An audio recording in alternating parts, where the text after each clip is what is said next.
السلام علیکم۔ اسرائیل اور لبنان کے درمیان سرحدی کشیدگی ایک بار پھر عالمی میڈیا اور تجزیہ کاروں کی توجہ کا مرکز بن گئی ہے۔ حالیہ ہفتوں میں دونوں ممالک کی افواج کے درمیان جھڑپوں اور حملوں میں اضافہ ہوا ہے، جس سے خدشہ پیدا ہو رہا ہے کہ یہ کشیدگی کسی بڑی تنازع یا مکمل جنگ میں تبدیل نہ ہو جائے۔ تو دوستو، اس تنازع کی جڑی گئی دہائیوں پرانی ہے۔ لبنان میں موجودہ ایرانی حمایت یافتہ مسلح تنظیم حزب اللہ اسرائیل کے لیے سب سے بڑا خطرہ سمجھی جاتی ہے۔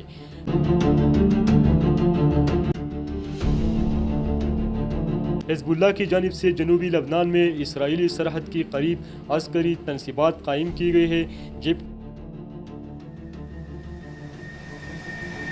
اسرائیل اکثر ان مقامات کو نشانہ بناتا ہے۔ تو دوستو، جون اور جولائی 2025 کے دوران اسرائیل نے متعدد بار دعویٰ کیا ہے کہ حزب اللہ نے اس کی سرحدی چوکیوں پر ڈرون حملے کیے ہیں۔ ان حملوں کے جواب میں اسرائیلی فضائیہ نے جنوبی لبنان میں کئی فضائی حملے کیے، جن میں حزب اللہ کے عسکری کیمپوں، راکٹ لانچرز اور دیگر تنصیبات کو نشانہ بنایا گیا۔ اس کشیدگی کا ایک اہم پس منظر یہ بھی ہے کہ اسرائیل کی موجودہ حکومت داخلی طور پر سخت دباؤ کا شکار ہے اور وہ بیرونی دشمنوں کے خلاف سخت ردعمل دکھا کر عوامی حمایت حاصل کرنا چاہتی ہے۔ دوسری جانب حزب اللہ بھی لبنان میں اپنی ساکھی قائم رکھنے اور ایرانی مفادات کی حفاظت کے لیے اسرائیل کے خلاف جارحانہ موقف اپنائے ہوئی ہے۔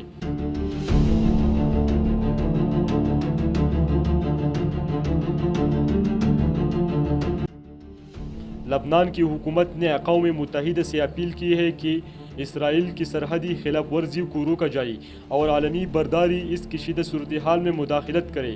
تاہم حزب اللہ کی بڑھتی ہوئی اثر و رسوخ کے باعث لبنانی حکومت خود بھی اندرونی طور پر کمزور ہو چکی ہے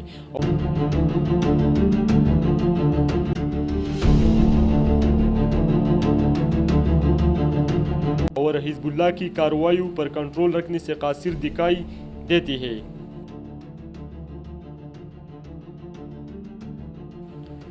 اقوام متحدہ کی امن فوج یونیفیل، جو کہ سرحد پر تعینات ہے، نے دونوں فریقین سے تحمل کا مظاہرہ کرنے کی اپیل ہے، مگر زمینی حقائق یہ ظاہر کرتے ہیں کہ نہ تو اسرائیل اپنے فضائی حملے روکنے کو تیار ہے اور نہ ہی حزب اللہ اپنے مسلح اقدامات سے پیچھے ہٹ رہی ہے۔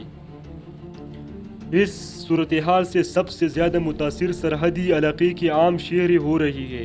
جنوبی لبنان اور شمالی اسرائیل کی کئی دیہات خالی کرا لی گئی ہیں، اسکول بند ہو چکے ہیں، زرعی سرگرمیاں معطل ہیں اور عوام شدید خوف اور غیر یقینی کے حالات میں زندگی گزار رہی ہے۔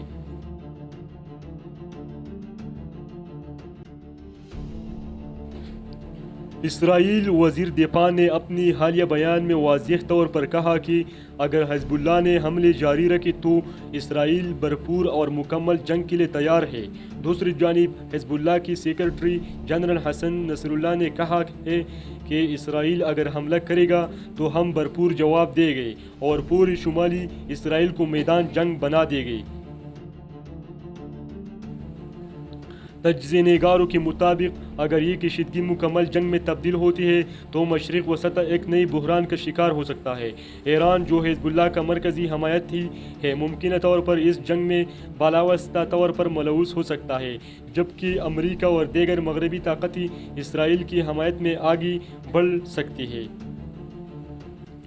اس جنگ کے اثرات نہ صرف لبنان اور اسرائیل تک محدود ہوگی بلکہ پورے خطے پر پڑ سکتی ہے، خاص طور پر شام، عراق اور یمن جیسے ممالک جہاں ایران نواز ملیشیاء پہلے ہی فعال ہے۔